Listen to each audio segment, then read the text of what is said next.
Good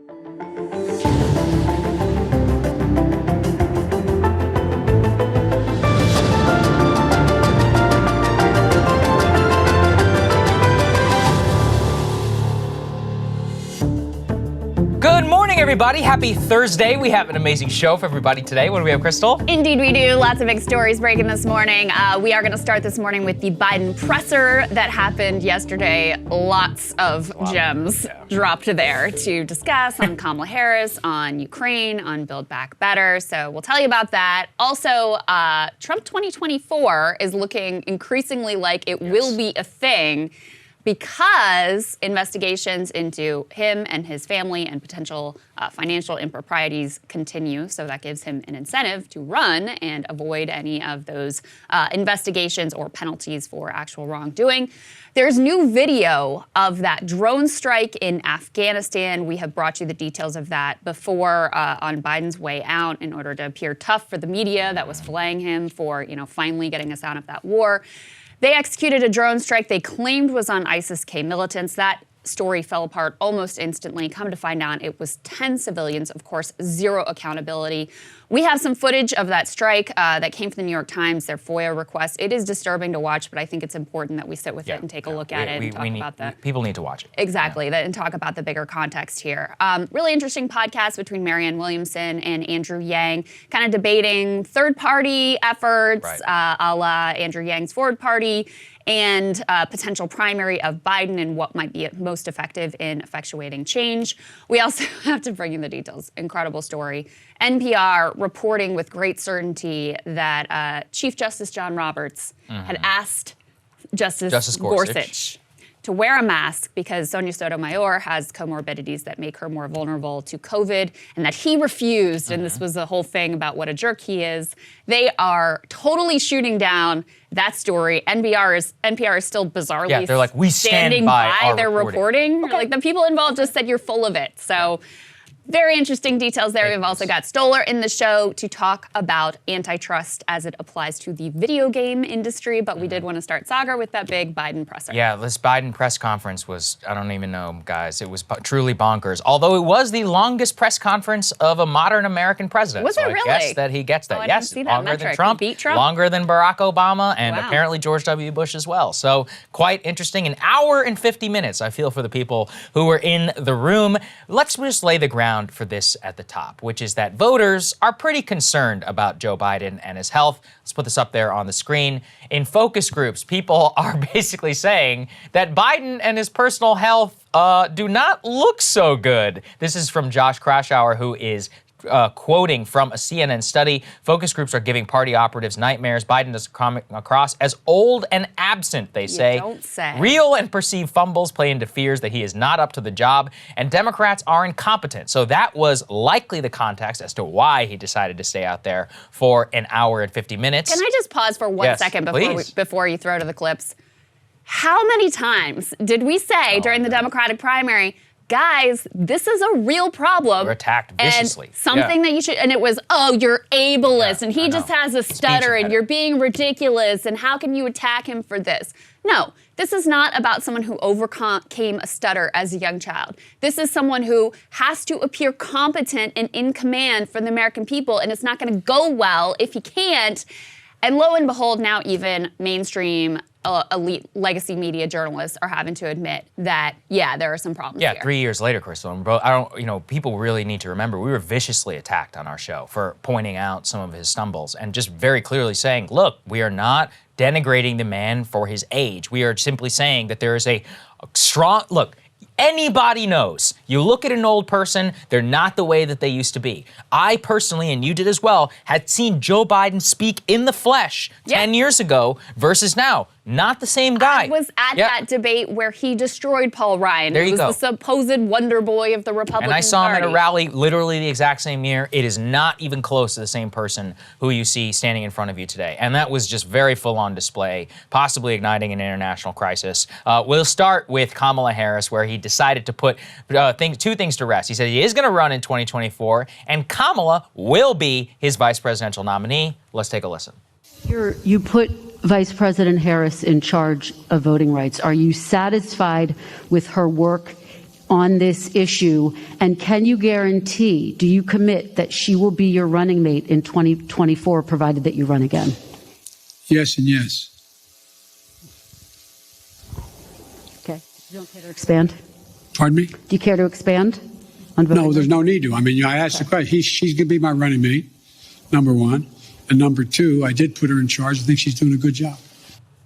Well, I don't know about the good job part, but he is standing by her, at least for now. The real thing, the news, and we have several clips here that we want to play you. The next one is single-handedly the biggest piece of news out of this. Biden was pressed specifically on Ukraine, and he asked, he's like, do you think that Putin is going to invade? What is the broader Russia, NATO alliance? And look, as we laid out yesterday, our views on this are not typical neocon mainstream. Like, I'm not buying some of the CIA propaganda about what exactly is happening. But even I can look at this and say, this is probably a pretty bad answer. If anything, he was being too honest and telling the truth, and possibly igniting some response from the Russians. Just take a listen when he was asked about Ukraine and what exactly he expects Putin to do. So I think what you're going to see is that Russia will be held accountable if it invades. And it depends on what it does. It's one thing if it's a minor incursion and then we end up having a fight about what to do and not do, et cetera. Yeah, that's one thing if it's a minor incursion. Just the tip, it's okay. Yeah, just the tip, literally. But for international relations, here's the issue, right? Which is that he's basically going towards the end game and saying, yes, I expect that Putin will do it. If it's one thing, if he does this, it's another thing. If it's a full-blown thing, all of that is obviously true. People were also very upset with him for correctly telling the truth, which is that NATO is divided over this. Yeah. Specifically Germany, which is addicted to Russian gas because they've nuked their nuclear program. And so they desperately need it. And they are not willing to do any sort of arming of Ukraine or many of the sanctions. Remember, also, they were the ones who drew back many of the sanctions 2015, 2016 on the original Crimea invasion. But all of this, A, doesn't present a united front, and B, this is what drives me crazy about this type of policy. Pick one. Either say, Ukraine is Ukraine, and at the end of the day, you will get economic sanctions if you cross that border, but we're not going to defend it. You decide what you want to do. But don't go out there and say, Russia's going to pay a price, but maybe, variable if it's just the tip, and maybe it's okay, but I stand by Ukraine. NATO is united, but NATO is also divided. This is the chaos that we've talked about. I remember I did that monologue on Taiwan and strategic ambiguity. He was like, no, we're going to defend Taiwan. And then his administration would come out with a statement saying, well, U.S. policy hasn't changed. Well, which one is it? Because, there's nuclear powers here at stake. And it's the same thing here, which is that the lack of clarity has caused a huge amount of confusion in Kiev, in Moscow, here in Washington, where the White House had to put out a statement cleaning it up just this morning, saying, Jen Psaki being like, to be clear, any invasion will result in massive economic sanctions or whatever on the Russians. I don't believe that this is 4D chess, Krystal. I think this guy is just old and is confused about what he's talking about. It's a very Trumpian response. You can see what's going on here very clearly. He's got the talking points that they prepared for him in his briefing. Here's what you say. There will be consequences and NATO is united. But he can't help but actually just sort of meander into what the reality of the situation is, which is, if they do a little incursion, they can have a little incursion as a treat, I guess. and then we got to talk about, how serious is this? How much do we want to commit ourselves? NATO's divided. What are you going to do? So a couple things to tie the two first thoughts together. They sent Kamala out on the morning shows. I think she's on 3 different morning shows. She's doing a trifecta of morning shows and trying to make clear, no, there will be consequences and they will be strong, et cetera, et cetera. I guess I don't hate this answer as much as a lot of the media does, because you know what? They're just bloodthirsty for, the more aggressive, hawkish, ramping up of tensions with Russia that he went, the more he would be applauded. And the fact that he leaves the door open for, if it's not anything too crazy, we might not actually massively escalate, and they just destroy him for it. This was by far the clip that they went after him the hardest for. Yes. I would prefer these sort of confused doublespeak with a little bit of the truth slipping in here and tensions going down versus him beating his chest and giving the media ultimately what they want. So was it a great answer? No. Could it have been worse, in my opinion? Yes. And I was actually very fearful that it would have been much more in the hawkish, ratcheting up of tensions, leading us further and closer to the brink of war direction than what we ultimately got. I agree. And my problem and fear here is that the president may feel one thing, but it's also very clear that, you know, depending on who's really in charge, I mean, who's actually running the State Department and the policy, because we continue to put out these statements and then, you know, one thing or the other, the lack of clarity and the, like, again, the ambiguity whenever it comes to this, that is where you have real conflict. So the president may feel one way, but then what if he gets dragged towards some chest beating type thing if it actually does come down to it? I mean, is he in charge here or not, depending on how he feels? That's the part where I just don't know what to think and why I'm really afraid, because whenever you have somebody like this, clarity is the most important thing. Either say, look, NATO stands united, we've agreed on economic sanctions, Putin, it's up to you. Well, just the tip, you come in, maybe, NATO's divided. What kind of message are you sending? I mean, and I'm not standing for Ukraine. I'm not standing for Moscow either. I'm saying that chaos in the international system is bad. One thing we learned from the 20th century is that the escalation ladder on these things is, escalation ladder goes very, very quickly, and once it's out of the bag, it's very hard in order to put it back in. The number one lesson of the First World War is be clear about what your actual international lines are. Don't have the president say one thing, the vice president say another, put another statement out. If this was actual administration policy, A, I would support it. But B, I would be happy. I'd be like, great. Putin knows exactly what can be done, etc. But now, nobody knows. And same in Kiev. Look, Kiev now has our Javelin missiles, okay? Are they going to use those against Moscow? CIA I mean, that is a real insurgent force. That's a real question, and that's not good for us to have to lay in. We need actual direction from the president. This is one of those instances where we're like, being clear, having a lucid president is extremely important. So even on the policy, like I agree, I probably agree way more with Biden. With the little bit of incursion. What are you gonna do? The doddering element of this is where I am the most concerned. I mean, that's very fair. The other thing I will say about this, look, obviously the media is like very upset that he wasn't more hawkish and more aggressive and et cetera, et cetera. Oh, you're hanging the Ukrainians out to dry, all of that.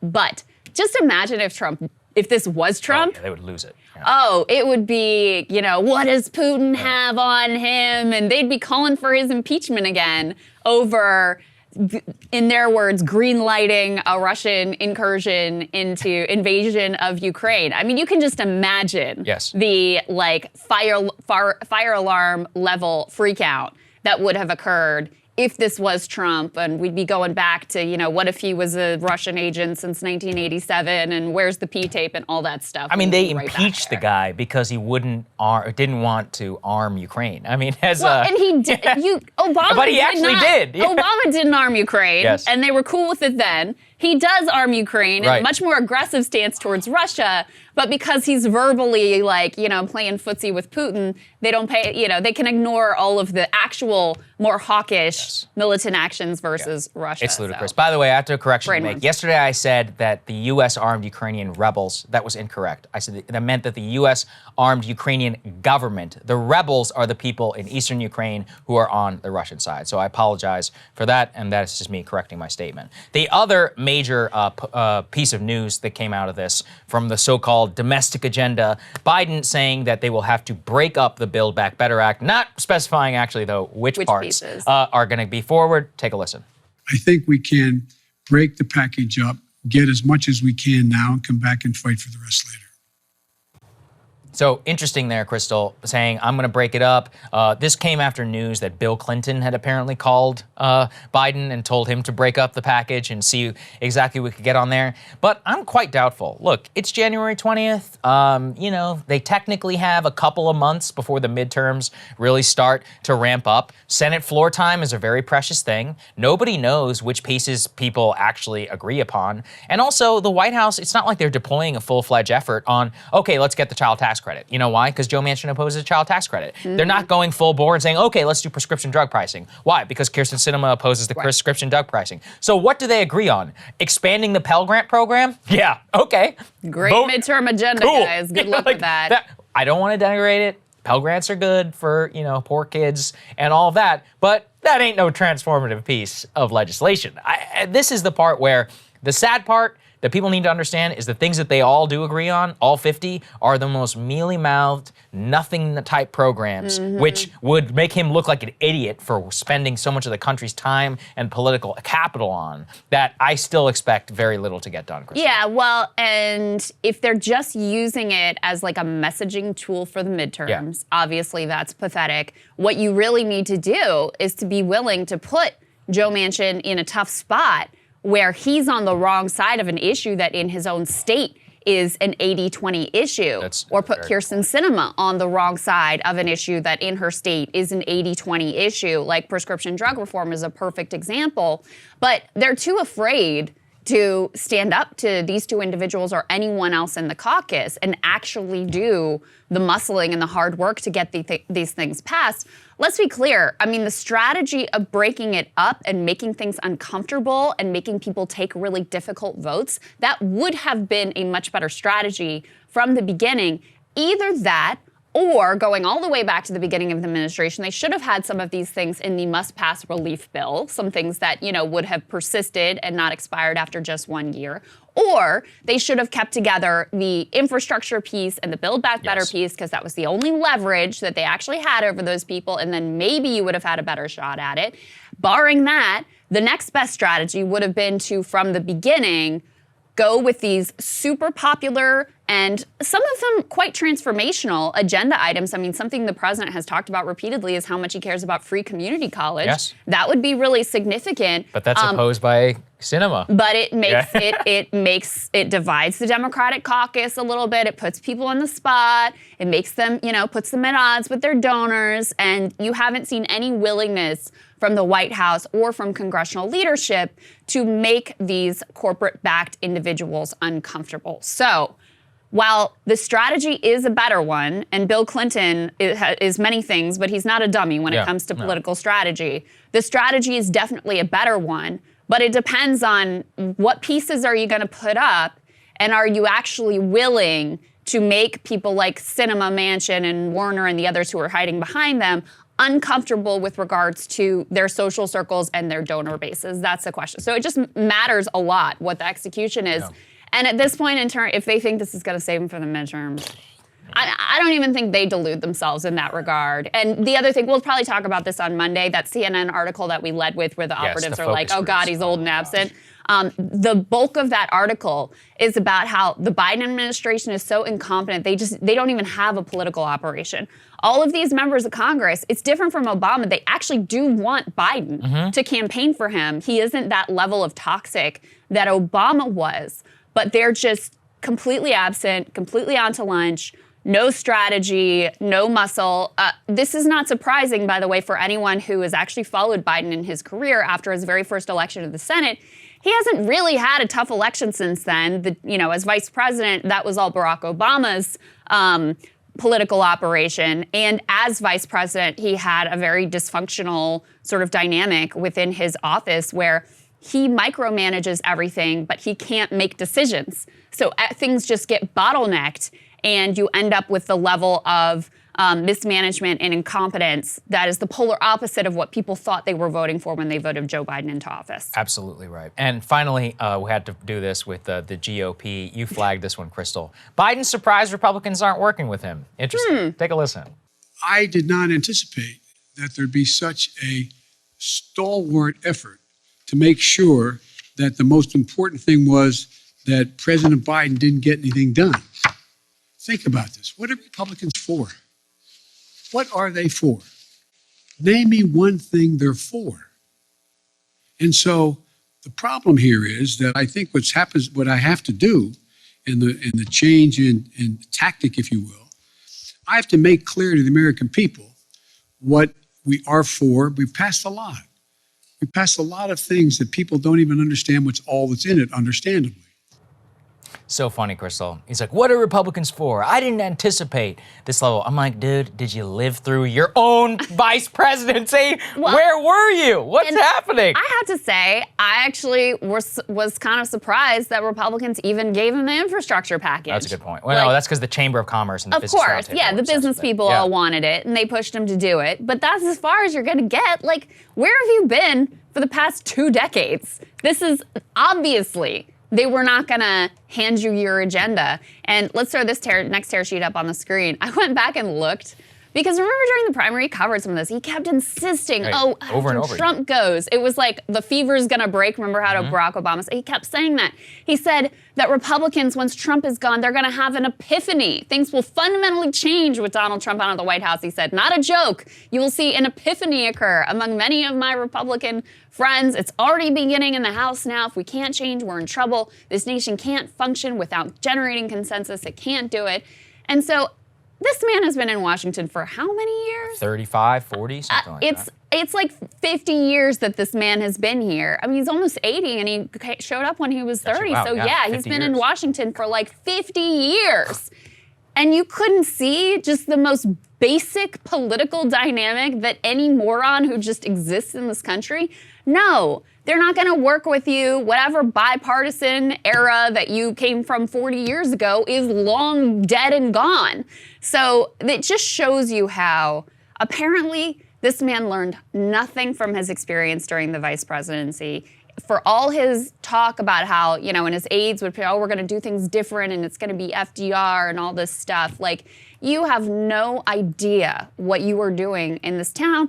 And the American people are suffering for it. Like, I don't even care about your political prospects or the political prospects of the Democratic Party, but this is a time of crisis and chaos and deep uncertainty. And you have nothing to say. You're unable to execute on even the basics of your vision. He got asked at the end, are you gonna, hey, you made a promise to cancel some student debt. You gonna do that? No answer. So don't give me this, oh, it's all the fault of man, oh, the parliamentarian, oh, the Republicans, they're so mean. There are things in your power that you could do right now. And by the way, that if you executed your administration with a competent strategy and tactics from the beginning, you could have accomplished way, way more. So don't give me this, your hands are tied, and all your excuses. This first year, you have to say, looking at it, and yesterday that's why he did this presser, it's a 1-year anniversary of his term in office, it's a failure. Yep, complete disaster. And speaking of his predecessor, his possible successor. Once and future king. The once and future king. Very interesting piece of evidence here pointing towards why he might be running again. Let's put this up there on the screen. The New York Attorney General, Letitia James, says that Trump's company misled banks and tax officials. The Attorney General says that her investigation has uncovered evidence that Trump's company used, quote, fraudulent or misleading valuations on its golf clubs, skyscrapers, and other property to get loans and tax benefits. So the lawyers told a judge that they have not decided yet to whether to bring a lawsuit in connection with the allegations, but that investigators should be allowed to continue to question Trump and his 2 eldest children under oath as part of a civil probe. Trump Organization called the investigation baseless, all of that. So the most accounting of it really is that this has been a long-standing New York Attorney General thing into both Trump's wealth, into the organization, into how exactly they conducted themselves during business dealings. So look, I mean, I don't think a single person who voted for Trump is going to defend the man and say, yeah, he's definitely a guy who paid his taxes. Totally on the up and up with regards to... Yeah, 100%, did, the best businessman the world has ever seen. If you really believe that, I don't really know what to tell you. Obviously, it's massively politically charged on both sides. Just some more of the details, put this up there. The New York Attorney General says that they found $150,000 initiation fees into golf clubs that were never collected, into mansions that had not even been built, and 20,000 square feet in his Trump Tower triplex that did not exist. So these are all things that we're going to be seeing in open court. But why it matters, Krystal, is that you will remember that whenever you are the president, you are immune from criminal prosecution. And so, let's put this up there, Maggie Haberman of the New York Times observes, quote, any question of whether Trump runs seems to have been answered this morning. His aides have always signaled if the investigations progressed, he would run for president again. And I think that this is the thing that matters the most. Somebody responded, have they indicated will he run if he's personally indicted? She responded, same answer. Because even though you're under indictment, doesn't actually stop you from being and Maggie president. Is very well sourced in this. She is very well sourced. I mean, look, I don't think it takes a genius to see that from a personal level, one one of the best things that you can have about the presidency is that you're immune from criminal prosecution. And then you have what did we just talk about? One of the most unpopular presidents in modern American history, who already in head-to-head matchups is not doing so well against Trump. Trump is off social media. A lot of people have forgotten exactly what it was like under them. Things under Biden are awful. And so you could easily see a world where he could get reelected very easily. And then you have a massive personal incentive from him as to why he would want to run again in order to forestall these investigations. So look, maybe the best thing the New York Attorney General could do is drop the case if she didn't want him to run again. I mean, listen, I don't really buy into the logic of like, well, let's try to placate him by not going after him, and maybe that'll persuade him to not run for president. Because frankly, I think he's going to run either way. Because you see the way, I mean, even in the way he's trying to clip Ron DeSantis' wings right now. Yeah. If he was looking that's a lot about ego. So it's a lot about ego, but it's also about, you know, if he was thinking about DeSantis may be my successor, he'd have a different orientation towards him. However, on the merits of the charges, I mean, first of all, let's say, I think Attorney General Letitia James has been a very serious person. She's the one who really took Cuomo out. Took Cuomo down. And which gives her some sort of like nonpartisan cred, even though obviously as a Democrat, there's a lot of political incentive to go after Trump. There's just no doubt about that. Huge. She's also gone after Amazon. She's joined some of these big tech suits. So I do think she's been a very serious person in terms of how she's executed the duties of her office. I don't think that anyone would be shocked that Donald Trump was inflating his assets and, projecting him to be much wealthier than he actually was and a much greater businessman than he actually was, not just to the public, but what she is alleging that they found is that there were some just blatant lies that were told to, lenders, banks when he's trying to get loans and those sorts of things. And also potentially to tax authorities, which gave him significant tax breaks. So that's what's being alleged here. Again, I don't think anybody in the public would find those allegations, if they turn out to be correct, to be shocking. I do also want to say that, from the right, there's been a lot of fixation on like the shady business dealings of Hunter Biden and Joe Biden and his brother and all those sorts of things, which I totally, we've talked about as well. And I think those things are important. They won't care at all about this, though. If this was Joe Biden, if the shoe was on the other foot, they would be up in arms about how shady and what a liar and a tax cheat and all that stuff. So let's just be clear that if the shoe was on the other foot, the reaction from the right here would be very, very differently. In terms of the political landscape, I don't see why he wouldn't run. He's got a pretty clear shot at it right now. And the Democrats, for all their talk about the existential threats facing the country and the end of democracy, David Sirota wrote a great piece that was like, are they trying to lose? Like, are you trying to pave the path right back to Donald Trump? Because that's sure as hell what it feels like right now. It's pathetic that, here a year into this administration where a lot of things have gone your way. You could be in a place where people were feeling optimistic. You could be in a place where people were focused on the fact that you do have a tight labor market, you do have wage gains being made. Instead, people feel deeply pessimistic about the direction of the country, deeply pessimistic about your failed leadership, deeply pessimistic that you have any plan or ability to deliver for them something other than just like, a kind of mushy chaos. So, yeah, if you wanted to help reelect Trump, this pretty good state of affairs, and as you point out, I'm not sure they really did themselves any favor by pushing Twitter to get him off the platform, because memories are short and people have forgotten what a just like daily obnoxious asshole and terrible presence in their lives he was over the course of 4 years. I think it's the best thing that ever happened to him. I know it's controversial, but I think his deplatforming is absolutely the best thing that ever happened to him. Initially, it reduced his public opinion or his public consciousness, but that was conversely is a very good thing. It's people, memory is short. People remember, people say, hey, in 2019, life was good, Trump was president.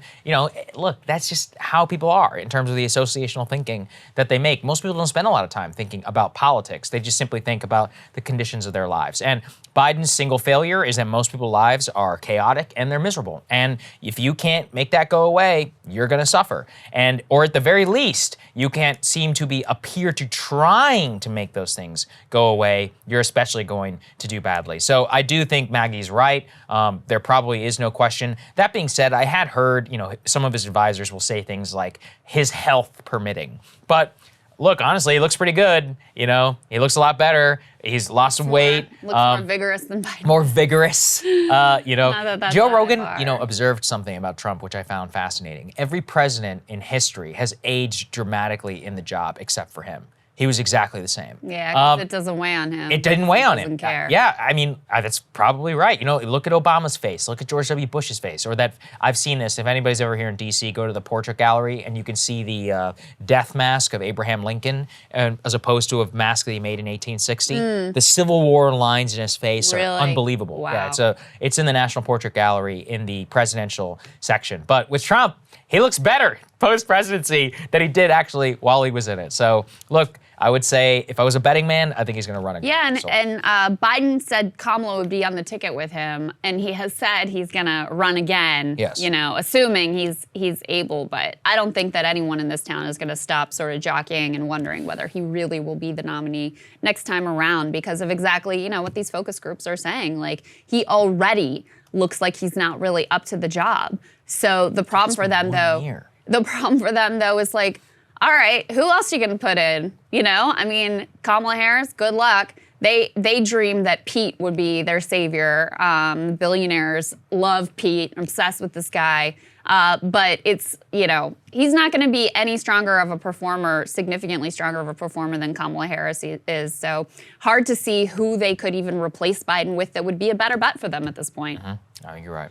All right, guys, we wanted to bring you this footage that the New York Times was able to obtain from the government through a FOIA request. And I have to say, like, the fact that the government tries to hide, the initial fact that this happened is, of course, the most shameful. Then the fact that they try to hide the footage of it so we can't see in real time the horrific civilian toll is an added shame on top of that. Let's go ahead and talk about this drone strike. So this was, you'll recall, at the end of our occupation of Afghanistan, Biden wanted to project strength. They said that they had drone striked a ISIS-K militant. Of course, that story fell apart very quickly. And so what you're looking here at is drone footage. And there you see the explosion in this residential neighborhood in Kabul, which we pretty quickly found out, thanks, I have to give credit to the dogged reporting of the New York Times here, killed 10 civilians, basically took out an entire Afghan family, including little babies. The man that they thought was an ISIS-K militant, it turns out he was an aid worker for a charity based in California. Okay, and to make matters worse, the Pentagon did a whole investigation, no mistakes were made. Is there going to be any accountability? None. Yeah, they said no one will be fired over this. None whatsoever. No one will be fired. Zero accountability. It's absolutely insane. And then let's go ahead and put this next tear sheet up on the screen that accompanied the drone strike footage. And by the way, they had two different videos as part of this article. The one that we showed you, which is sort of further overhead. There's one that's a little bit closer up. Just they both give you different angles. It's very difficult to watch, but I think it's important that we actually grapple with the toll of the actions of our governments. And this isn't just Biden, of course. This is Trump and this is Obama as well, who've engaged in these drone strikes. The family wants to be relocated to the U.S. They haven't been. Our government has said they're going to give them money as compensation. Nothing can possibly compensate for the loss of like your entire family, including your children and the breadwinner of the family. That money has yet to come through. So we did this, committed this absolute war crime. No compensation, no relocation, no accountability. And that's where things stand today. I do want to say, you know, just to give the sort of fuller picture, the number of drone strikes under Biden is way fewer than his predecessors. Obama, of course, famously had pretty aggressive and, you know, he had a very large drone program. Trump expanded that even further and took even some of the limited checks off of the process so that there was, you know, even less concern for civilian life when we were engaged in these sorts of things. Biden Jeremy Scahill, I read his piece in The Intercept about this. So Biden has almost totally halted the program while he says he's going to undergo a review of what those rules of engagement and how they get authorized and all of that is. But there's some fear that he's not planning on really significantly reforming the program, and that he may not even go back to as stringent, quote unquote, a process as Obama had in place. So that remains to be seen. But I do just want to say that under Biden, the number of U.S. drone strikes has plummeted, but they have exacted a horrific civilian toll in instances like this that just shock the conscience, and the military is brazen about how, no one's going to be punished for what is ultimately, the killing and murder of a civilian family. Yeah, they don't care. And this is a bigger symbol for the entire war, because you don't even know how many of these things happened in the past. We have no idea. And the people in charge, can you think of something better for the way that the military handled this? They're like, we're going to go out and get the guys who killed our soldiers. Screwed up the drone strike, screwed up the intel, didn't fire anybody. As opposed to this, and they didn't even acknowledge it for weeks. In this residential neighborhood, I mean, you can see how close, these are family homes. They don't care. Close in together. Even if this was an ISIS-K militant, they had to know they were running tremendous risk of loss of civilian life, because they're right there in this residential neighborhood of closely packed in houses. And look, once again, how much of this is par for the course? Is this standard operating procedure in the U.S. military? How come nobody was fired on this? Was somebody ever reprimanded for this? There has not been any answer to these questions. All of the generals in charge who lied to the face of the American people about the capacity of the Afghan forces, about the drone war, about all of that, they still remain either in power or they're sitting on Lockheed Martin and Raytheon's board today. I mean, everybody off of this either got rich, got promoted, got careers made. These people, these kids in this case, also died. Our soldiers, think about it. We wanted to avenge their deaths. Where's their killer? I haven't heard anything. Where is he? You said you were going to go get him, or where are they? I haven't heard nothing yet. So we have, 13 soldiers who were killed in that horrific suicide bomb, who also haven't been properly avenged. If anything, it's a shame that, on their memory, that we would do this horrific act in response to them. It's a crapshoot all the way around. Nobody won out of this thing. And I just think the lack of accountability is a symbol for the war itself and for the worst people who are in charge here. Well, and there's a few other things to say about this. I mean, first of all, if the stories are immediately that were coming from the government were sketchy. Oh yeah, BS. They wouldn't identify. No anytime they actually get a terrorist, somebody who they consider to be, a militant, ISIS or Al Qaeda or whatever, they got names. They tell you what they did, where they were, all this stuff. They're very vague here, right? Exactly.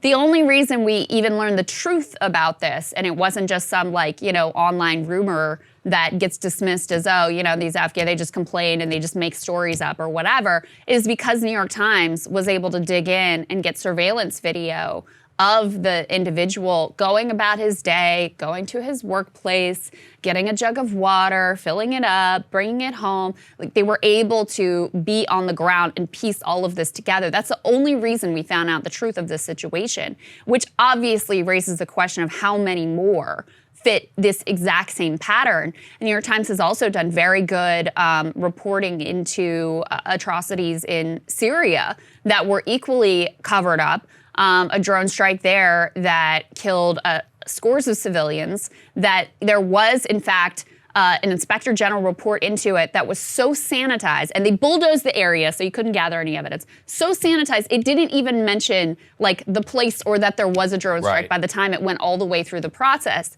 And there were these sort of unaccountable elite teams that could go over the head of even the ordinary military chain of command and execute these strikes on the flimsiest, and in certain instances, according to the Times reporting, just completely invented circumstances. So this is not a one-off. This is a pattern of behavior. It just happens in this one instance. They were able to get caught. And then the last thing I'll say about this is, right now, after we got out of Afghanistan, which you and I were both very supportive of, and I give a lot of credit to Biden for having the stones to actually get it done, But now, because they froze the assets of the central bank, people are starving to death. You have some Democrats who are pushing the administration to unfreeze at least some of those assets so people don't die en masse and children of famine during this winter. And so far, they've thrown a few, we'll throw $300 million at the problem or whatever.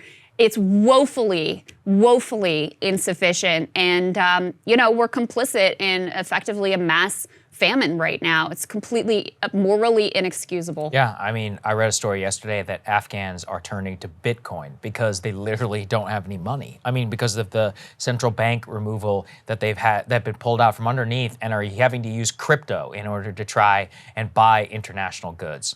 Look, it's not the Afghan people's fault that we occupied them for 20 years, screwed up their country, destroyed it, and then, by the way, spent, $100 billion trying to rebuild their military, and it collapsed within a matter of days. This isn't about helping the Taliban or whatever. And if, by the way, if we let them starve and they all, die in a mass famine, that only helps and strengthens the Taliban case. How many radicals are going to come out of that? It only will help them. They'll be like, look what the U.S. did to our country. Totally accurate. And let's also be clear, there is one reason that the Taliban is in control right now, and that's because of our own mistakes in Afghanistan. I mean, they tried to surrender and come up with a deal at the beginning of the war. So the fact that the Taliban is in charge in Afghanistan is on us.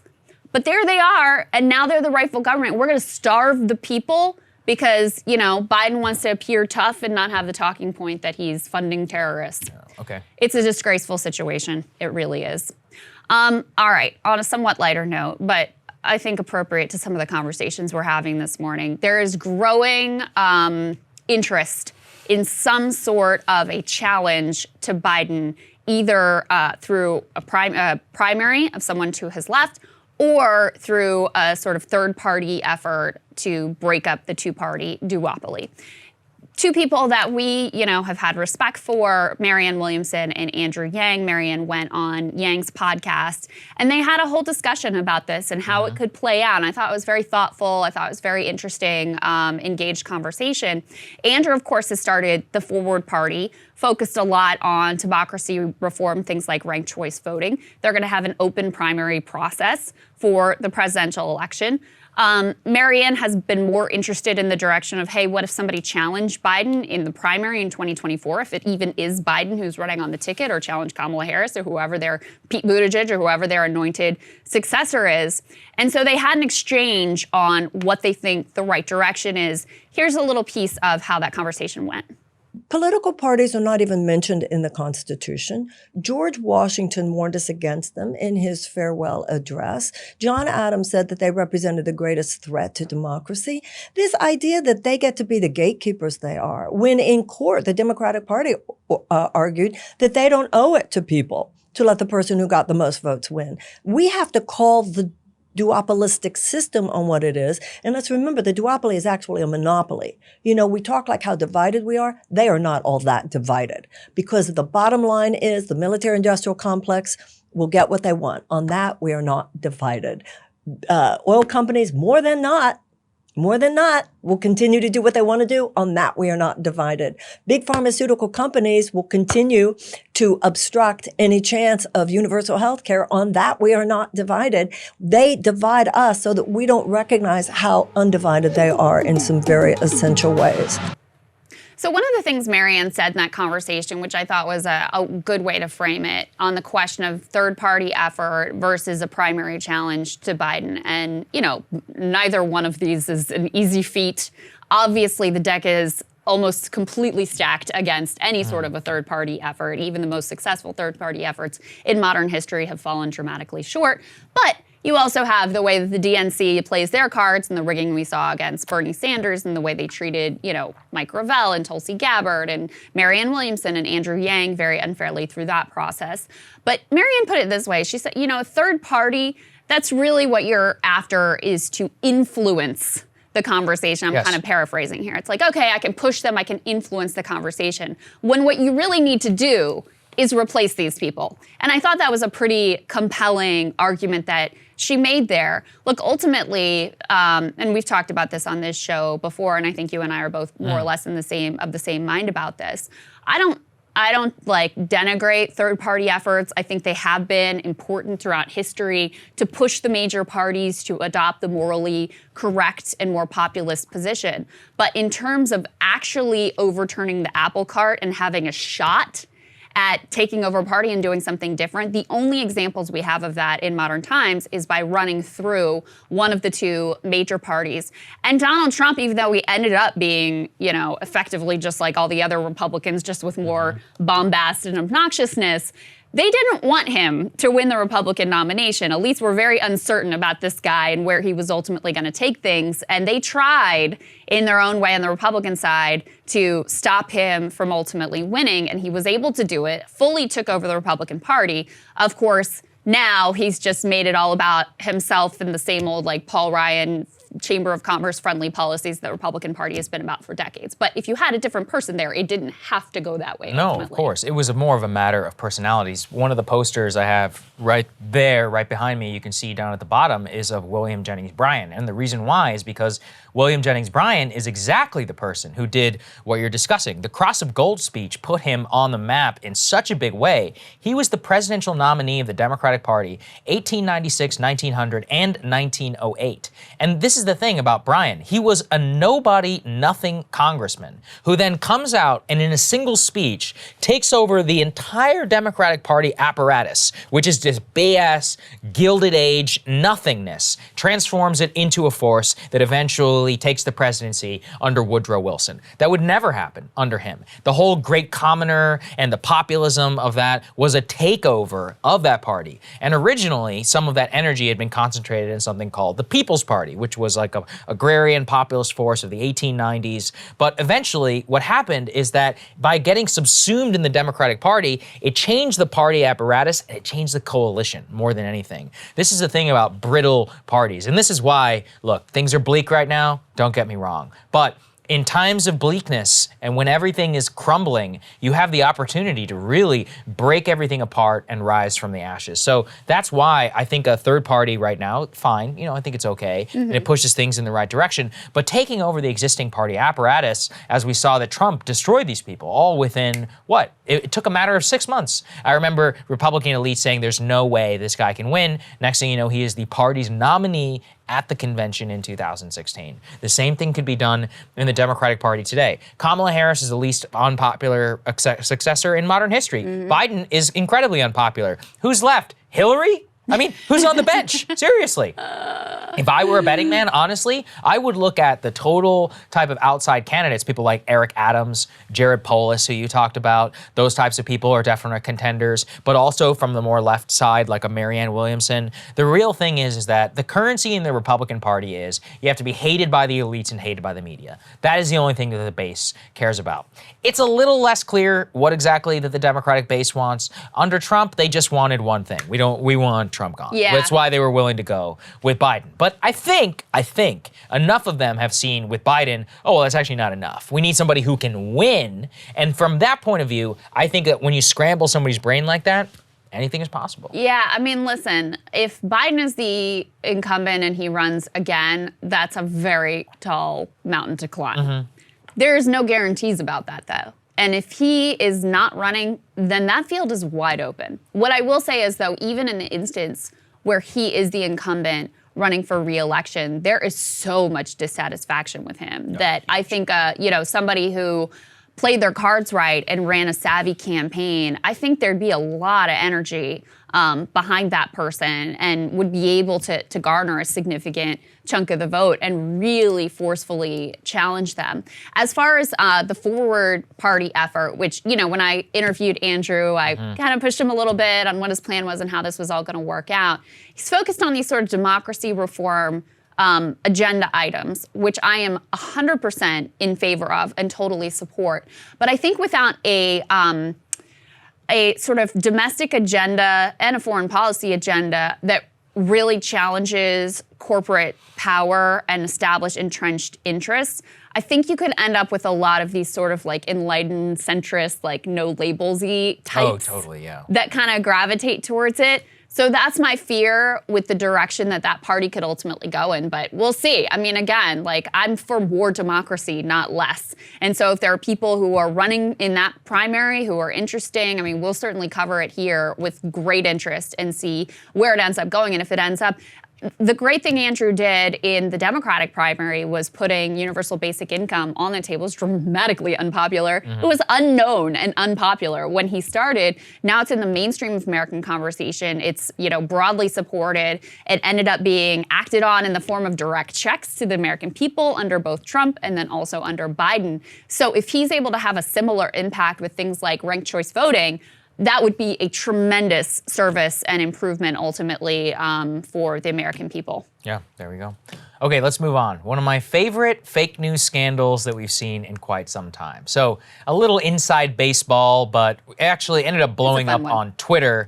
NPR reported, let's put this up there on the screen, that Justice Gorsuch did not wear a mask despite Sotomayor's COVID worries, leading her to telework. So it goes something like this. Basically, that Chief Justice Roberts had told everybody on the bench that they had to wear a mask. Justice Gorsuch then refused to wear a mask. Justice Sotomayor, because she has diabetes and is worried about getting COVID, said that she would then choose to participate in a microphone setup in her chambers via telework because she didn't want to come into contact with other justices.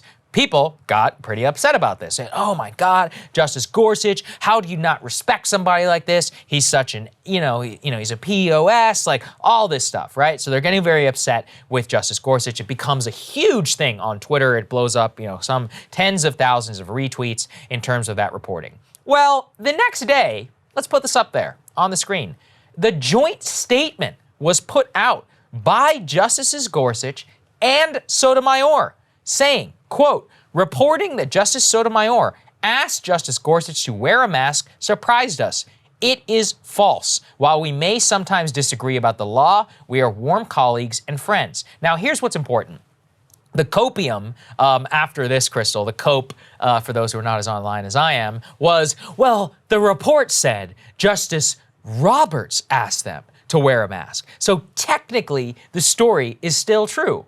And so, in reaction to that, Justice Roberts puts out a statement. Let's put this one up there very shortly after to make things crystal clear. Quote, I did not request Justice Gorsuch or any other justice to wear a mask on the bench. So, like the SCOTUS blog is making clear, Justices Gorsuch, Sotomayor, and Roberts, all three of the people who are involved in this story, say it is complete and total BS. So why does that matter? NPR today is standing by the story. Nina Totenberg, the longtime correspondent, says, quote, NPR stands by my reporting. How do they stand by it? All parties involved says this is did BS. Not happen. Yeah, like. Well, and so in this, there's further copium within this piece, expanding upon how they can still support this reporting. They say, quote, on Tuesday, NPR reported that Justice Sonia Sotomayor, a longtime diabetic, had indicated to Chief Justice John Roberts that because of the Omicron surge, she did not feel safe being in a room with people who are unmasked, and that the Chief Justice, quote, in some form asked the other justices to mask up. On Wednesday, Sotomayor and Gorsuch issued a statement saying that she did not ask him to wear a mask. NPR's report did not say that she did. Then the Chief Justice issued a statement saying he did not request Justice Gorsuch or any other justice to wear a mask on the bench. The NPR report said the Chief Justice's ask to the justices had come in some form. Oh my God, that is. That's what they're hanging it on, is the fact that they just said put the cope straight in her veins. In some form. What? Like, what he did, like smoke signals or something? I mean, it's just like they directly, as clearly as they could, directly contradicted NPR's reporting. Yes. And they're still hanging on to this thin shred of like, no, what we said, it's still somehow magically in some form correct. So here is an interesting theory that I saw online from Pradeep Shankar, which is that the reason NPR is standing, but this is pure conjecture, so please, forgive me. But the conjecture is the reason NPR is standing by it is because they think that the source was probably Sotomayor on background, and that her or her staff thought that they could get away with leaking something like this and it wouldn't be directly repudiated by the bench. But then, whenever it became a huge national story and uproar on Twitter and people were asking the court for statements and all that, she had to backtrack and say, actually, it didn't happen because it didn't happen. And then Justice Roberts came out and said that. I would only speculate as to why they would continue to stand by that reporting. And in general, when you report something of this magnitude, you should be very confident in your source. And one of the way that people are very confident is a person with knowledge is sometimes the justice themselves. Again, there were total conjecture on my part. I'm just speculating as to why this might have happened. There were other outlets that said they confirmed this story too. Well, maybe they were talking to Sotomayor too. But that is very telling, because you see this happen a lot, where one outlet gets a story and then like a bunch of other outlets are able to confirm it. Yeah. And it usually is the same group of people peddling the same story in a lot of different people. So if that initial source is lying, then just because then NBC News confirms or whatever, well, they're still talking to like the same liar, the same person with, some kind of dog in the fight in terms of the story. So the fact that you see a lot of outlets confirm something doesn't necessarily make it any more likely to ultimately be true. Remember that Atlantic story about Trump called the World War I dead or something like suckers and losers that conveniently came out right around the time he wanted to sign a peace deal with the Taliban? Shocking how that works. A year-long industry or a year-long incident. It just happens to pop up in the Atlantic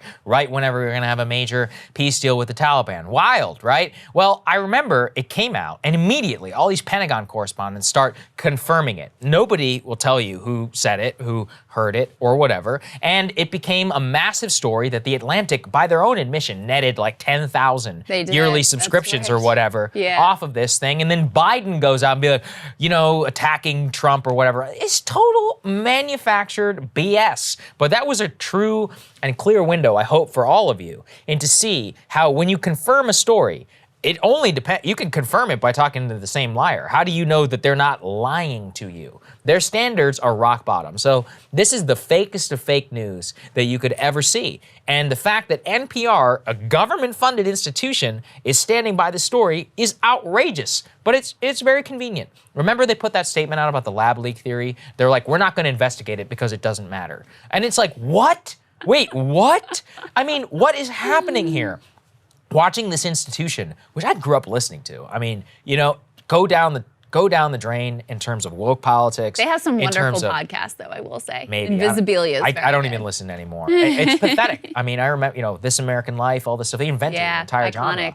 Truly iconic. I don't even know if we would be doing this format without them. In a way, they were some of the godfathers of long-form podcasting and discussion. It's worth saying, too, part of why is because they don't have such a direct profit incentive, so they were able to experiment with things like longer form and deeper dives, and hey, let's talk about human beings and their stories and stuff, which never would have flown in just straight up corporate media. It's sad to see things like this. It's very pathetic. So NPR, you are fake news. Sorry. Krystal, what are you taking a look at? Well, guys, let's cut straight to the chase here. There is something being obscured in the media right now that we need to get 100% crystal clear on. We were right.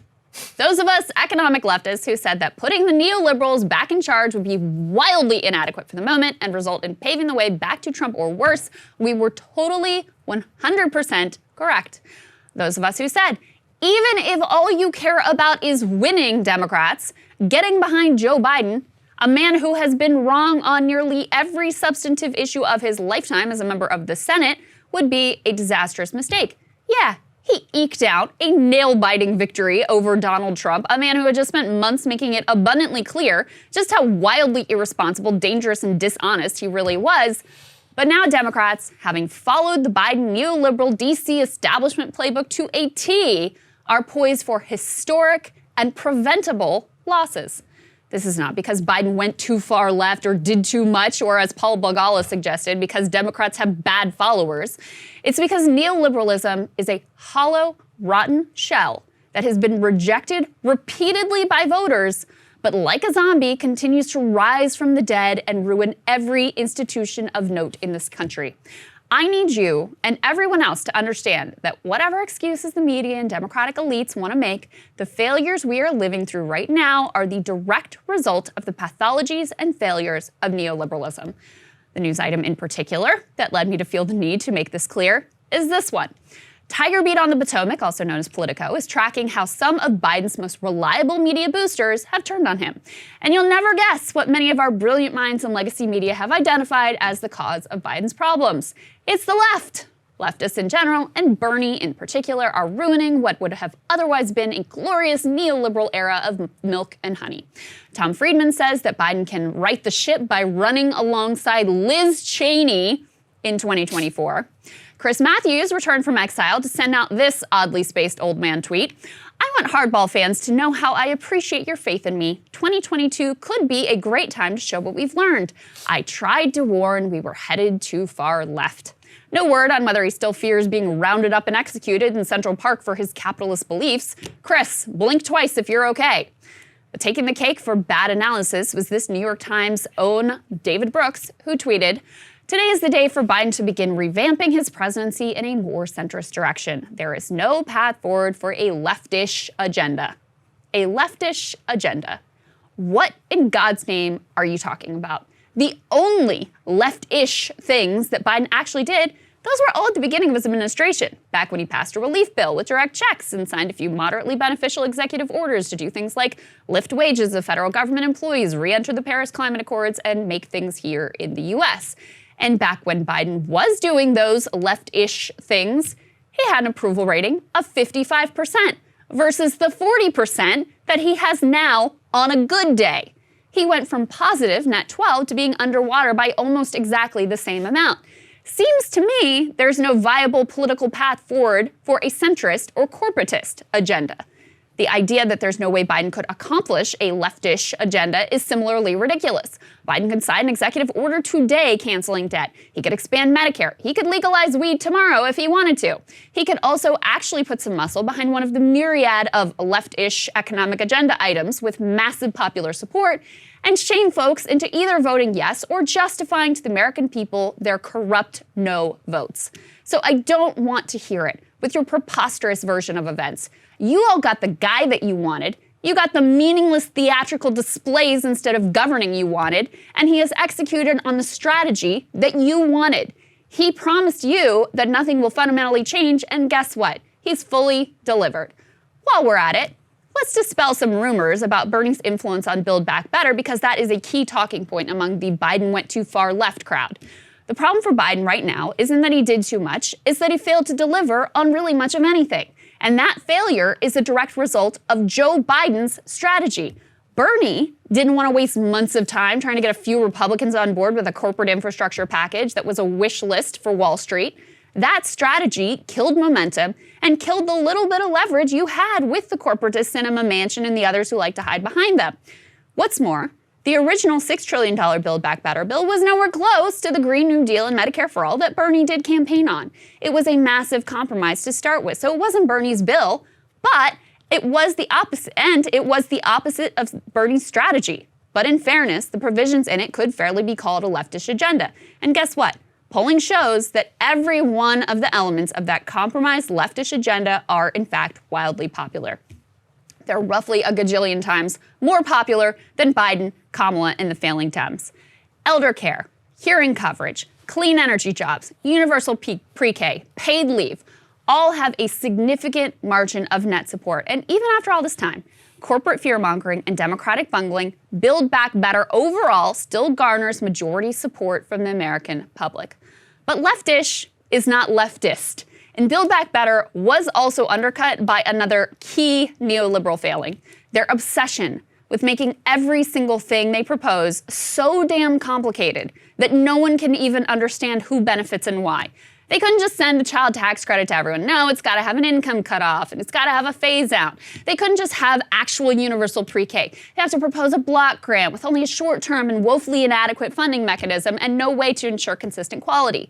This has made the agenda so muddled and confusing that there is no mass public pressure on Manchin or Sinema or anyone else to actually get it done.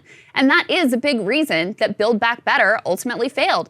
It's also a big reason why the child tax credit just expired with barely a whimper.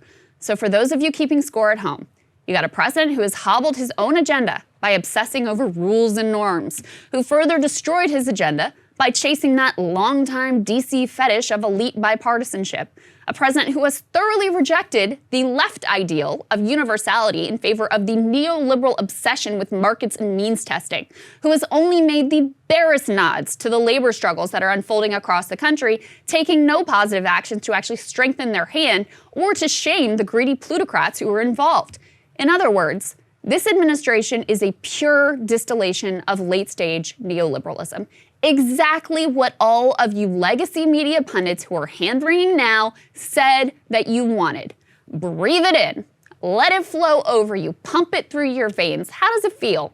How's it working out for you in terms of voters having any interest in handing you power again? How's it going for you all, assuming you actually have a sincere desire to not let Trump return to the White House? What do the mounting tolls of inequality and deaths of despair mean for preserving America as an entity that we can even pretend is a democracy? We tried to warn you. You own this disaster. Your ideology is bankrupt, and yet you steadfastly bar the gates, blocking any new direction which might be good and might be hopeful. And what is most pathetic here is that in answer to all of these failures, you got nothing to say except vomit up the same analysis that has been failing us for 40 years. Biden-Cheney 2024, you should only get behind that idea if you're ready for Don Jr. 2028. This has been driving me nuts. This administration is exactly what these pundits wanted. Yeah. They pushed for it. They advocated for it. This is the strategy they want. This is the type of programs they want. This is the maintenance of the institutions and the norms that they've been calling out for. So no. You don't get to now step away. Oh, he's doing it all right. This isn't what we wanted at all. No. This is exactly the administration that you all fought for. Yeah, I love it, Krystal, because for years they said under Trump, the adults need to be back in charge. And I was like, no, they don't. They're actually worse. Yeah. And nobody believed us, right? They're like, oh, this is so awful. I was like, no, the adults are the people who ruin this country. They're, frankly, just as, if not more incompetent than a lot of these morons. Well, you proved us all right. You got your chance. You got yourself elected president, and you brought in all the quote-unquote adults, and look what their little tinkering neoliberal management has delivered us. Yeah. Total catastrophe. Now, we can argue about what we should do, how transformative, which way, etc., but one thing everybody can agree on is this is a total disaster. You know, while you were talking, poll just came out from NBC News, which we'll definitely cover on Monday. Only 28% of Americans in a recent AP poll said they want Joe Biden to run for president again. Wow. Over 70% said don't run. 70%. 3/4 almost of the country. We were told this was the man to appeal to the moderate center of the country, that he was the man. They don't for the want him moment. either. He was, it was going to be the adults back in charge. And here's the other thing too, is like, these people know Joe Biden. Mm-hmm. They know that he is totally bungling and incompetent when it comes to running any sort of office or team or administration. This is not a secret in DC. I'm not the only person who was aware of this fact. In fact, his good friend, Barack Obama, was very concerned about this exact dynamic. Mm-hmm. What was his quote? Never underestimate the ability of Joe Biden to F things up. Yeah, he literally said that. You called it. You called it, Barack. You called it, because that's exactly what we're seeing. But in terms of what their priorities have been, how they've executed the strategy, their obsession with getting Lindsey Graham to support an infrastructure package or whatever, his undying belief that the reasonable Republicans are going to work with us and the fever's going to break and they're going to have an epiphany and all of this. This is straight beltway media nonsense and garbage that the very same people who are now saying, oh, he went too far and he went too far left. What are you talking? He hasn't even done anything since the beginning of the administration, when he did a few things that were kind of left and he was really popular. So this whole narrative that they have is really, really silly, and you should not buy it for even a second. Nope, and they are failing daily. All right, Saagar, what are you looking at? Well, it's hard to look at politics today and be heartened about something. Biden sucks, obviously. Washington is more useless than usual, it seems. The Republican Party is cringe, and the Democrats are cringe too.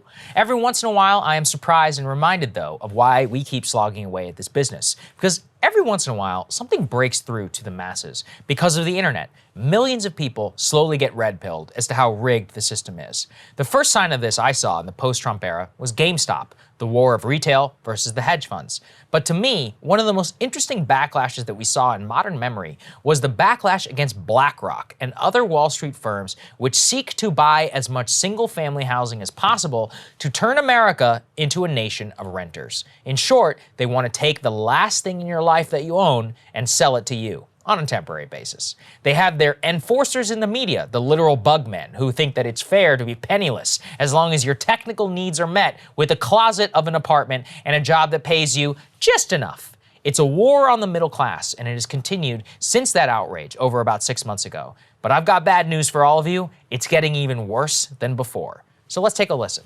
Wall Street is pouring massive money into the single-family real estate market. BlackRock is buying Home Partners of America for $6 billion. But what's worse is the government actually helped them do so throughout the first half of 2021. The Federal Housing Authority ordered government-sponsored Freddie Mac and Fannie Mae to actually limit loans secured by investment properties. So, since mom-and-pop landlords have loans from Fannie and Freddie to finance property purchases, they were obviously hurt. So meanwhile, as the Motley Fool describes, big boys like BlackRock and American Homes for Rent had big legs up on capital, and they were able to raise money to go big and buy as much as possible in real estate. This happened as limiting the playing field at the height of the real estate boom 6 months ago, and it gave them a months-long head start. Just as we predicted here on Breaking Points, the more control that these ghouls have over your housing situation, the more miserable your life is going to be. The Financial Times just completed an investigation into how Blackstone, another large real estate firm, has moved into housing in a big way and how it treats its tenants. The innovation that they claim is called rent to buy, in which tenants rent a property with an option to purchase from the company. It's sold as a way for people to be able to get housing without the onerous process, and it lowers the friction and transaction costs of a real estate search. There's just one problem. The Financial Times identified 967 homes in Orlando that were purchased by Blackstone-affiliated Home Partners, but only 155 of those houses were actually sold to homeowners. By comparison, Home Partners actually evicted 185 tenants during that time. So in other words, they ended up evicting more people from their houses than actually fulfilling the stated promise of selling more houses as per their project. To make home ownership more accessible to the middle class, that's what they claimed from the beginning. It's almost like anything that Wall Street touches when it comes to housing ruins it forever. 2008, they messed up. You lost your house. 2020, you probably lost money. They got richer. Then, during the largest real estate boom in modern memory, in 2022, the average middle-class worker has no chance of buying a normal house ever. So let's say that you're a striver. You're an American and you want to buy a house. Maybe you'll invest your time in actually fixing it up. That's the one advantage that you have, right? Well, I've got bad news for you. Websites like Zillow and other online buyers of houses are selling thousands of homes to landlords backed by Wall Street firms like KKR, Cerberus Capital Management, Blackstone, and other big boys. The real rub, though, is that the houses were never listed. They were simply bought in behind-the-door transactions between the tech real estate companies and the Wall Street firms, meaning most Americans never got the chance to bid for that property. This means that the big boys can buy the houses at rock-bottom prices, they can fix them up, and then they can sell it to you for an enormous profit. In fact, a full 20% of houses sold by tech firms went to investors and other similar entities. But in areas like the Sun Belt, which is the largest growing area of the United States by population, that number is a full 40%, which means that in the new frontier of America, the limitless opportunity is held by Wall Street, not by you. I am not talking about a few homes. In the third quarter of 2021, investors accounted for 1 in 5 U.S. home sales. Everything in American life is becoming financialized. The more financialized it is, the less power you as a citizen have. To actualize and to live freely and to have a general say in how your life is going, there's a lot of theorizing right now about why Joe Biden is unpopular. But the answer is simple. You actually need to have freedom. Living in America is hard for most people, and they realize it's getting worse. Look, things have not always been perfect, but most people can remember a time when a responsible adult could purchase a house. That is just not in the cards for the vast majority of people today. Upward mobility seems like a fantasy attainable only through either the technology industry or selling your life to the professional and managerial elite. There does not seem to be a way out. The less that we take from the people, the angrier that they are going to get, and they should be. I mean, Krystal, this is a story I've been wanting to follow up on for a long time. what it incited me to write it was both that Blackstone investigation, but the tech piece, which I had no idea. Yeah. Which is that by Zillow and Redfin and all these sites, because they have a line on which of the fixer-uppers are, they can auto buy and sell to the Wall Street guys. So, like I said, most people have no chance of being able to buy a house right now. Yeah. So they're like, okay, I'll buy a fixer-upper. You can't even buy that fixer-upper. That's the leg up that Wall Street has. The more economy of scale that they have, the more they can screw you. It reminds me a little bit of how once we started to look into the Robinhood app, which is I mean, same thing with Zillow. I spent a lot of time on Zillow. Everyone does. Fantasizing about, what if I had a place in Charleston or whatever, or what does that house go for? I mean, everybody spends time on Zillow and it's a fun app to have on your phone. You feel like it's something that's providing a benefit to the ordinary consumer, allowing you to shop around for yourself. But that you're not the one that they're there for. Exactly. And it was the same thing with Robinhood. It's like, I feel like this is giving me a leg up and letting me have access to the markets that, otherwise I wouldn't have. But it turns out, no. They're really there ultimately. You're the product. To serve Wall Street, and you are the product being bought and sold ultimately. The other thing that's really, really important for people to understand here.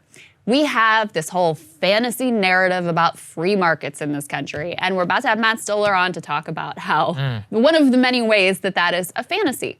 BlackRock has this thing rigged. As another example, not only in the housing market, but during the pandemic, when the Fed and the Treasury had these extraordinary programs pumping money into Wall Street firms, backstopping debt and corporate bonds and government bonds.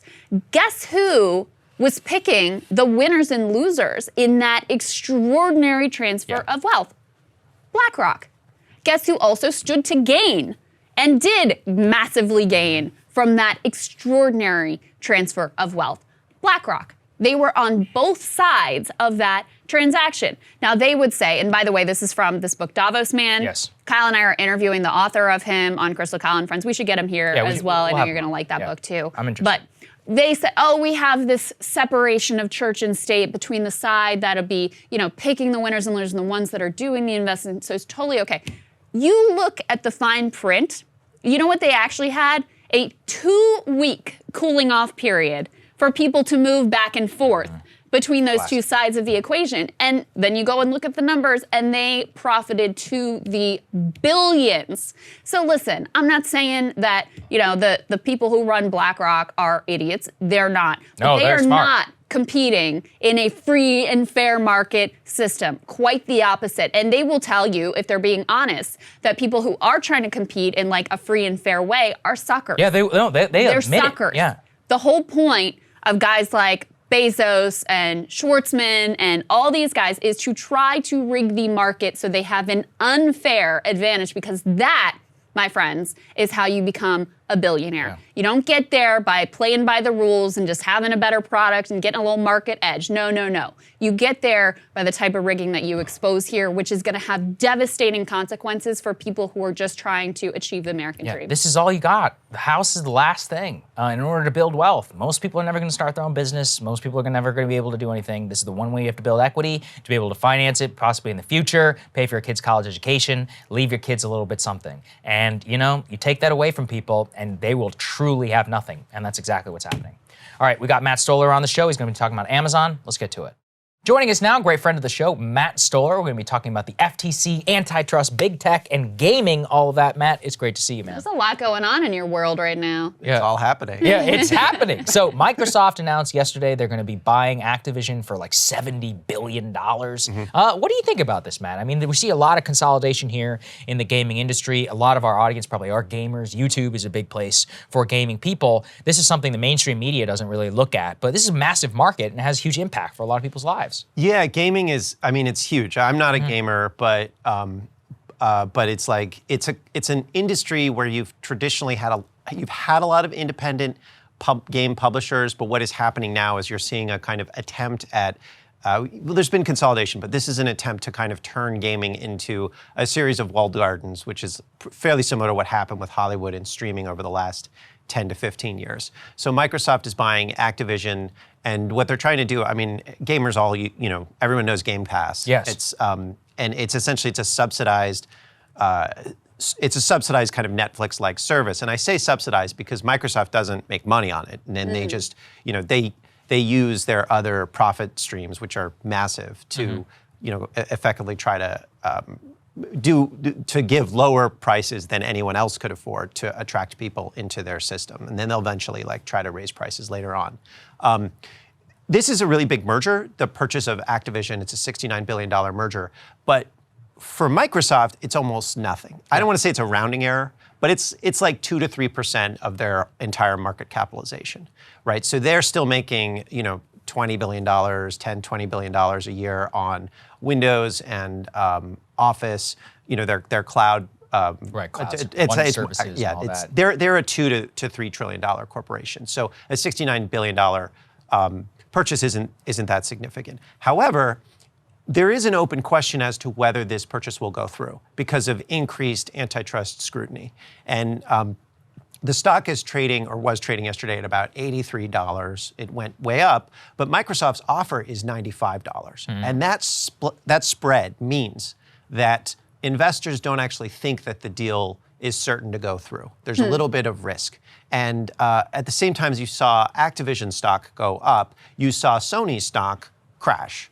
Went down by about 12%. And the reason is because when you're up against a competitor who has endless amounts of money to destroy your business, then it's really dangerous. So the theory here is Microsoft will buy Activision and then will pull popular games off of Sony's platforms and make them exclusive to Microsoft platforms. Wow.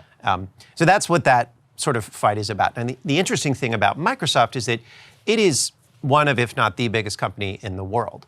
But it has largely escaped antitrust scrutiny, unlike Apple, Google, Facebook, or Amazon.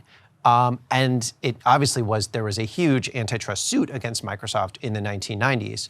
But since then, Microsoft has kind of gotten a kind of, the good guy reputation. Yeah, they've got a little halo around them. Yeah. They're like, your friendly neighborhood $1 trillion corporation. Right. Yeah. Well, it is interesting. I mean, you have a piece, by the way, on your Substack, Big, that people should both subscribe to and then go read the piece because you're doing phenomenal work there. I am personally a subscriber. Stop it. Well worth it. It's true. But you write about this. I mean, first of all, there's a lot of interesting stuff in there about just Bill Gates and this. Right.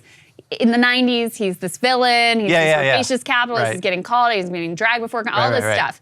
And then he's, makes his wealth play, and he's reformed, and now he's the good billionaire. Right. And that sort of tracks with how Microsoft has, in an era when, tech has faced a lot of scrutiny at this point from Democrats and Republicans, Microsoft has kind of skated by.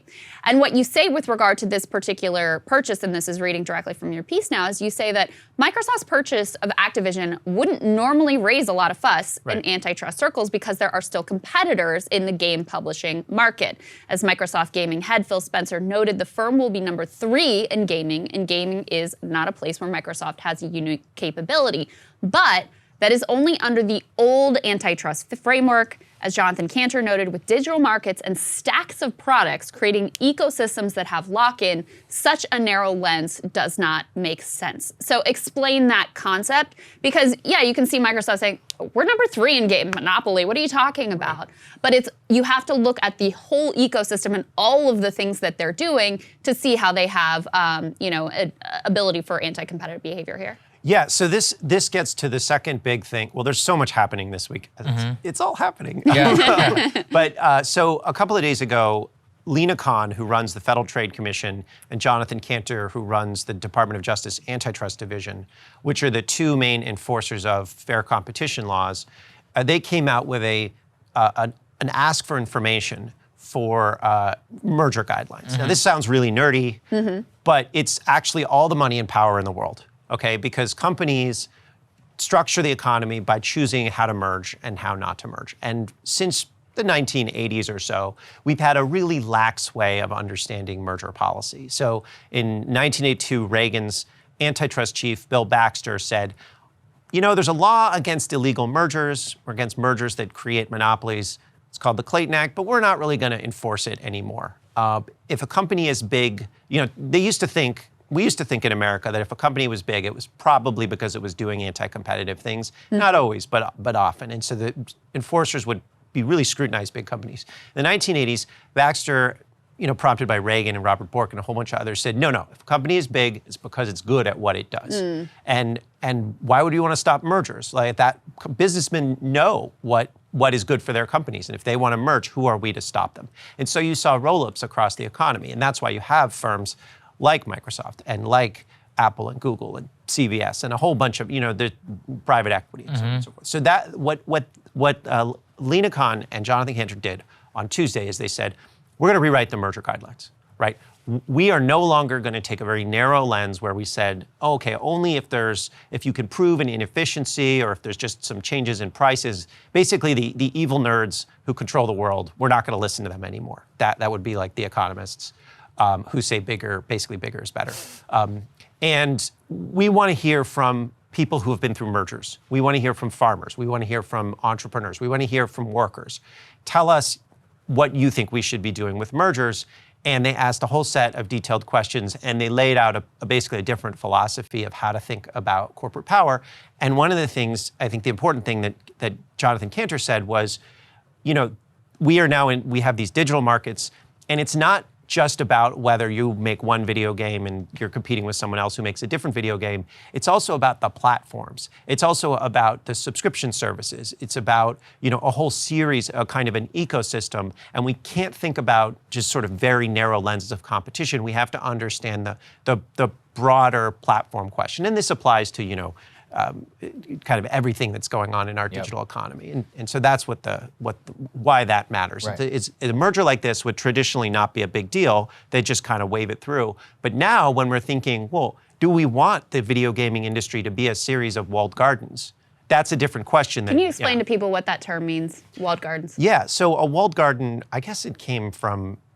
It's like a Web 1 term, It's like Yahoo News thing. AOL, right. AOL dial-up, right? Like the idea is that you get to go and experience sort of the internet that is delivered to you by a corporation. So AOL, back when you had the dial-up internet, right. AOL you had your email on AOL and you got your news there and all that stuff. They basically, you didn't have a browser to the rest of the web, or at least there was the AOL service, and they gave you, your news and your everything else that you wanted, or that they gave you. And then if you wanted to go onto the web, the open web, eventually they would give you a browser to do that. But a walled garden is the idea that it's like kind of cable, right? You can only choose a certain number of channels, and it's a little bit one way.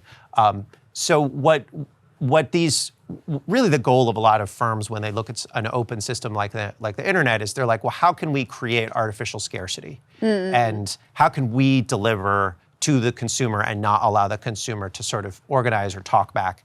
That's what the strategy is. And to do that, one of the best things that you can do if you're an attempted monopolist is you create a kind of walled garden where you control all the content. So like a Netflix would be an example where, that's not an open system at all. It's just whatever totally Netflix wants to give you, whatever so that's what they want to do is they want to turn kind of these open systems into kind of more cableized versions of the world. This is another thing I want to ask on the gaming front, which is that I did not know this, but Microsoft already owns Bethesda Games, which is itself a large portion of the gaming market. So at what point would Microsoft then have one of the largest controlling stakes in gaming if this merger were to go through? Yeah, so Microsoft has, I think, something like 30 studios that they've been buying up. And Activision itself is a merger of I believe Blizzard was in 2008, but they were itself a roll-up in the 90s. So they have about 25 different studios, and so this is a merger of mergers. It's I think Microsoft will have one of the largest portfolios, not necessarily the largest, but one of the things I think is important here is to recognize that with these mergers and these corporations is that the people that are doing the work, that are making these games, are not the ones that are in control. So Activism, the CEO, I think, Bobby Kotick, I think is his name. He's just a financier, like a roll-up artist. I say artist. I mean, and he's had really serious, like, sexual misconduct scandals at the company, like alleged rapes, all sorts of really terrible stuff. But he's also just fundamentally really bad at managing games. I mean, they've been milking their existing portfolio to just, drag profit out of. It's like Marvel. Yeah. Yeah, except they're not making good. They're just kind of like people like the games, and then They've got what, Candy Crush and I think Call of Duty. I think, Yeah, Call of Duty. Duty's big. And I'm not a gamer, so I know I'm going to say something like a little bit like. We're sorry, Well, gamers. you're gonna Nobody get up here is mad. gaming, Yeah, but sorry. we're fighting for you. Don't get that mad. Yeah. I dedicate my nerd energy to one. Yeah. Thanks to different my sector. 8-year-old, I good. do understand Roblox a little bit Right. and a little bit of Minecraft. That's about it. I think, don't they have Minecraft too? Is that? Yeah, they have Minecraft. Yeah.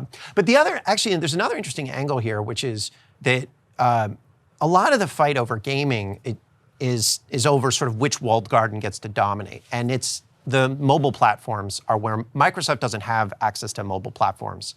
They have to go through Apple or Google. So part of what they're trying to do is gain bargaining power against them by buying games like Candy Crush and then trying to negotiate more aggressively with Apple or Google to get into their app store, and without the 30% take or without certain provisions.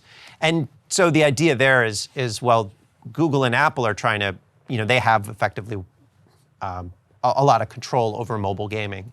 And Microsoft is trying to bulk up so they can negotiate with them. I mean, ultimately, it's all ridiculous. Like, what we should have is rules that say, public rules, like, I don't know, the law, that say that you can't monopolize, right? I mean, we actually theoretically have rules that say that. Yeah, they're just not enforced properly. Right, to get back to Cantor and Khan, like, they are actually saying we are going to start enforcing these. I know one of the things that I think is really hard about antitrust, and it's weird, but there's actually a lot of good things going on. Like, it's an area where we're rebuilding the capacity for the law, and people just don't believe it.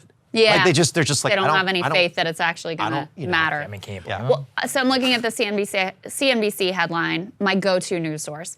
The Senate will they have all the best people there. The voice of capital. The Senate will get its best shot at regulating big tech, and Apple, Google, and Amazon are already playing defense. So what do people need to know about what's going on in Congress this week? Yeah, so it's a good question. So there's a hearing, it's today, actually, the Senate. Actually, it's right now. Oh, wow. Okay. The Senate is the Judiciary Committee, which writes the antitrust rules. They are taking up two bills on that would put some mild constraints on dominant tech firms. So just basically those four. Microsoft might get wrapped in, but probably not. And the bill that they're taking up today it's a bill that bans self-preferencing. So it says Amazon, they have their Amazon Basics platforms or Basics products, right? And they will, if you do a search on Amazon for, for socks or whatever, if Amazon has its own brand of socks, they might stick that ahead of everybody else's. This bill would say you can't do that unless you have to treat everybody equally if you own a platform. You can't treat your own stuff better. And this is a problem for firms like Yelp. It's a problem for firms like TripAdvisor, or and it's a problem for consumers, because if you go to Google and you look up, say, a doctor, right? Google's going to stick its reviews of doctors on Google Maps ahead of other potential sites that maybe have better reviews of doctors. And like, it's bad if you go and you get worse reviews of doctors, right? Because doctors are important, Right. I'm told, So that's the kind of fight today.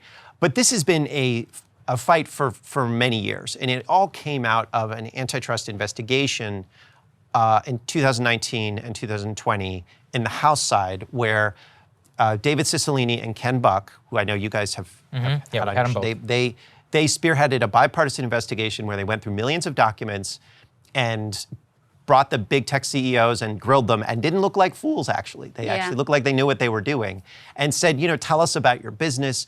And then what they found were a series of problems, conflicts of interest, monopolization. They just looked into these markets. And so out of that came a series of bills, and a bunch of them passed the House committee, and now the Senate is going to take up one of them, which is the self-preferencing one. Not that big a deal kind of in terms of like restructuring the world, but politically, it really matters, because this is the moment where people are saying, well, is there actually the political will to write a bill? And if it passes out of the Senate Judiciary Committee, the answer is yes.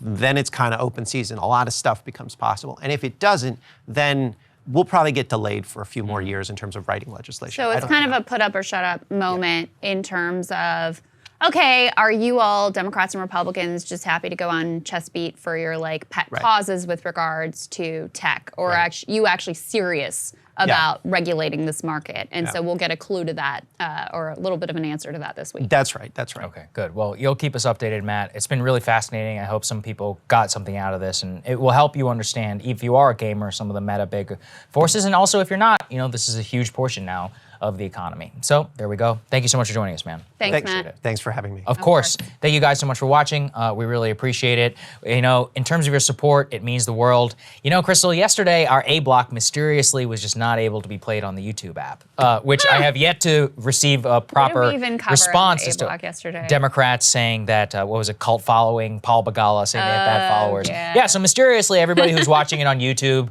on their phone, like 50% of the market, you know, whatever, unable to watch it. Look, as we said, that's why we rely on all of you. Premium link is there in description. We deeply appreciate it. We're just one, you know, move away from them destroying us. Yep, and I reminded of that every day. They are monopolists, as Matt Stoller will definitely tell you, and they have a lot more power than we do. So your support enables us to not have to live in fear of the every move of the YouTube algorithm. So thank you guys. We love y'all. We got some great content for you to post this weekend, and we'll see you back here next week. See you next week.